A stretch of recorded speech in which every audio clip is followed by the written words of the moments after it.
Apakah Yesus dalam agama Kristen adalah orang yang sama dengan Isa yang dimaksud dalam agama Islam?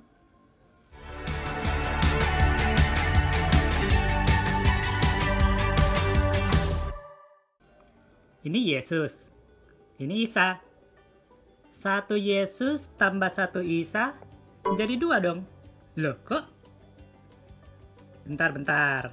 Atau mungkin begini. Satu Yesus, satu Isa. Di tengah-tengahnya kita pakai sama dengan. Belum tentu juga. Karena catatan Yesus di dalam Alkitab terdapat perbedaan dengan catatan Isa di dalam Al-Quran. Jadi, bagaimana menjawab ini? Kalau sama, ya sama dong. Kalau tidak, ya tidak sama. Harus pilih salah satu. Oke. Hal ini sebenarnya kita tidak bisa selesaikan dengan matematika sederhana. Mirip Tritunggal yang diterjemahkan 1 tambah 1 tambah 1 sama dengan 1. Ini jelas salah. Seandainya matematika bisa sesederhana itu, pasti di sekolah akan menjadi pelajaran favorit siswa dan siswi, benar? Pada kenyataannya, ayo, ngaku deh. Kalau kecepatannya 4 meter per second dan 8 meter per second, maka rata-ratanya 4 tambah 8 dibagi 2 sama dengan 6 meter per second. Ini salah ya, kita harus hitung dulu perpindahan totalnya.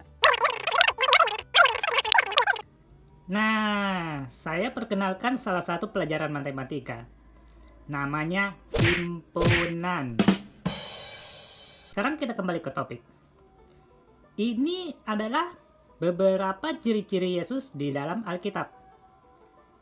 Lahir dari perawan, dikenal sebagai Mesias, melakukan mujizat kesembuhan, mati di kayu salib, hidup pada hari yang ketiga, dan naik ke sorga. Kita sebut ini himpunan A. Lalu, ini ciri-ciri Isa di dalam Al-Quran.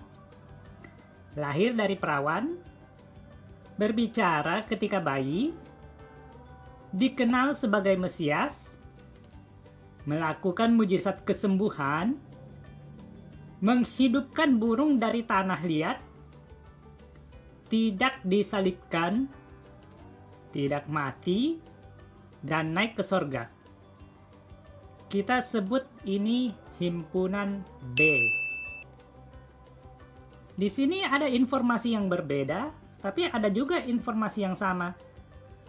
Nah, yang sama ini kita namakan irisan.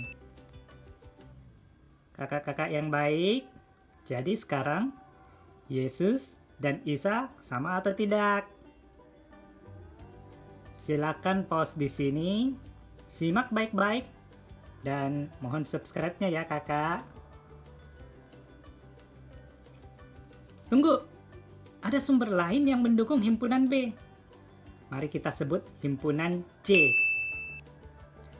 Himpunan C adalah sumber-sumber tulisan yang tidak diakui oleh Alkitab. Misalnya, Injil Gnostik, atau Injil Apokrif, atau bahkan tulisan-tulisan fiksi.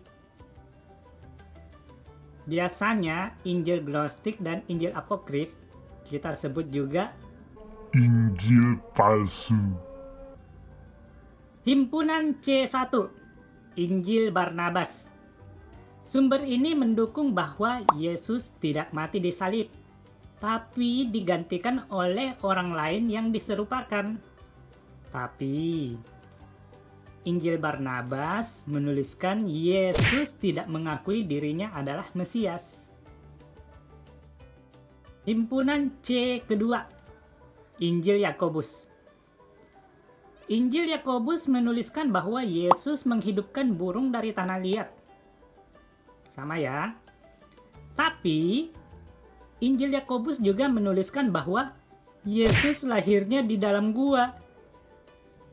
Itu adalah beberapa contoh dari himpunan C. Mungkin masih banyak, tapi saya tidak bahas di video kali ini. Jika dilihat dari waktu penulisannya, maka kita bisa ambil kesimpulan seperti ini. Yesus di dalam Alkitab tambah Yesus dalam Injil palsu. tambah informasi dari Allah SWT menjadi Isa Al-Masih.